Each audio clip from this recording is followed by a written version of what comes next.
বর্তমানে ভারতবর্ষ ও মালদ্বীপের মধ্যে রাজনৈতিক সম্পর্কের অবনতি হয়েছে। প্রথম থেকেই মালদ্বীপের সাথে ভারতের সুসম্পর্ক ছিল। এখন মালদ্বীপের নতুন সরকার চীনের থেকে বেশি সাহায্য পাওয়ার ফলে ভারতকে আর গুরুত্ব দিতে চাইছে না। কেমন দেশ এই মালদ্বীপ, কোথায় তার অবস্থান, এই ভিডিওতে আমরা জেনে নেব সেই সব তথ্য। মালদ্বীপের সরকারি নাম মালদ্বীপ প্রজাতন্ত্র। দক্ষিণ এশিয়ায় অবস্থিত, ভারত মহাসাগরের মধ্যে অবস্থিত এটি একটি দ্বীপ দেশ। ভারতীয় মূল ভূখণ্ড থেকে এর দূরত্ব 2030 কিলোমিটার আর লাক্ষাদ্বীপ থেকে 754 কিলোমিটার। 1200-র বেশি ছোট ছোট দ্বীপ আছে এখানে। এর আয়তন মাত্র 90,000 বর্গ কিলোমিটার, যেটা মুম্বাই শহরের আয়তন থেকেও ছোট। জনসংখ্যা 5,21,000 মাত্র। অপরূপ সৌন্দর্যে পরিপূর্ণ এই দেশ সমুদ্রপৃষ্ঠ থেকে সর্বোচ্চ উচ্চতা মাত্র 2.3 মিটার, গড় উচ্চতা মাত্র 1.5 মিটার। মুসলিম অধ্যুষিত এই দেশের রাজধানী মালে। মালদ্বীপ নামটি মালে বিদেহী রাজ্য থেকে উদ্ভূত। অপর একটি মতবাদ হল তামিল ভাষায় মালাদ্বীপ অর্থাৎ দ্বীপমাল্য হতে মালদ্বীপ নামটি এসেছে।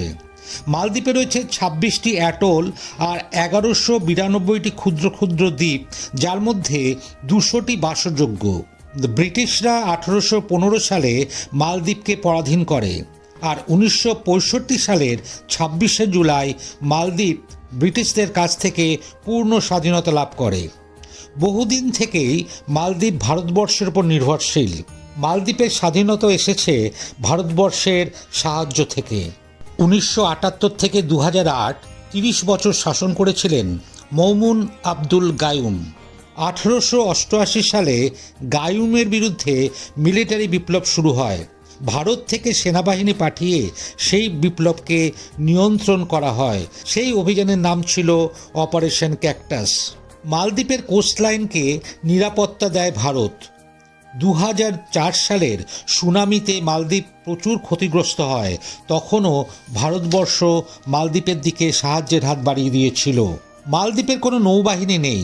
এক্ষেত্রে মালদ্বীপের সীমান্তবর্তী এলাকা পর্যবেক্ষণ করে ভারতীয় নৌবাহিনী।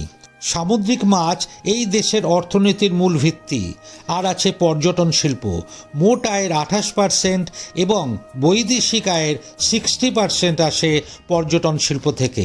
এখানকার ভাষা দ্বিবেহী এবং 3টি উপভাষা আছে। এখানকার সংস্কৃতি ইসলাম দ্বারা প্রভাবিত। এখানে আছে ইব্রাহিম নাসির আন্তর্জাতিক বিমানবন্দর। চেন্নাই, তিরুবনন্তপুরম ভারত ও বাংলাদেশের সাথে আন্তর্জাতিক পরিবহন করে থাকে। এখানকার মুদ্রা মালদ্বীপীয় রুপিয়া বা মার্কিন ডলার। বর্তমান রাষ্ট্রপতি মোহাম্মদ মুইজো। এখানকার গড় তাপমাত্রা 26 থেকে 30 ডিগ্রি সেলসিয়াসের মধ্যে থাকে।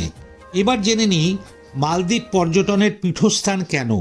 এখানকার স্বচ্ছ হ্রদ, সাদা বালির সৈকত, তালগাছ, শান্ত পরিবেশ, নীল আকাশের জন্য এই মালদ্বীপ অন্যতম জনপ্রিয় স্থান। এখানে আছে স্নোরকেলিং, স্কুবা ডাইভিং। মালদ্বীপের রাজধানী মালে সিটি একদিকে যেমন ঐতিহাসিক স্থাপত্য, অন্যদিকে নীল আকাশ, সবুজ বনানী, রাস্তার দুপাশে রঙিন বাজার, আছে জাতীয় জাদুঘর। এখানকার অন্যান্য দ্রষ্টব্য স্থানের মধ্যে ভাদু আইল্যান্ড। ফাইটোপ্ল্যাঙ্কটন বায়োলুমিনেন্স উৎপাদন করে, যার প্রভাবে সমুদ্রে নীল নিয়নের মতো আলো তৈরি হয়। অসংখ্য তারা সদৃশ্য বস্তু দেখা যায়। আছে ইথা আন্ডারসি রেস্টুরেন্ট। সমুদ্রপৃষ্ঠের 5 মিটার নিচে অবস্থিত। 14 জন অতিথি বসতে পারে। এখানে বসে খেতে খেতে চারপাশের প্রবাল প্রাচীরের প্যানোরামিক দৃশ্য উপভোগ করার মতো। $100 কম কোনো খাবার এখানে কিন্তু পাওয়া যায় না। আছে হোয়েল সাবমেরিন। সাবমেরিনে সমুদ্রের তলায় যাওয়া যায় এবং রঙিন জলজ প্রাণী দেখা যায়। গ্র্যান্ড ফ্রাইডে মসজিদ, যেখানে 5,000 মানুষ একসাথে নামাজ পড়তে পারে। আছে ব্যানানা রিফ। এই প্রবাল প্রাচীরটিকে কলার মতো দেখতে এটি ডাইভিং স্পট। সমুদ্রের নিচের রোমাঞ্চকর অভিজ্ঞতা পেতে আপনাকে আসতেই হবে মালদ্বীপ।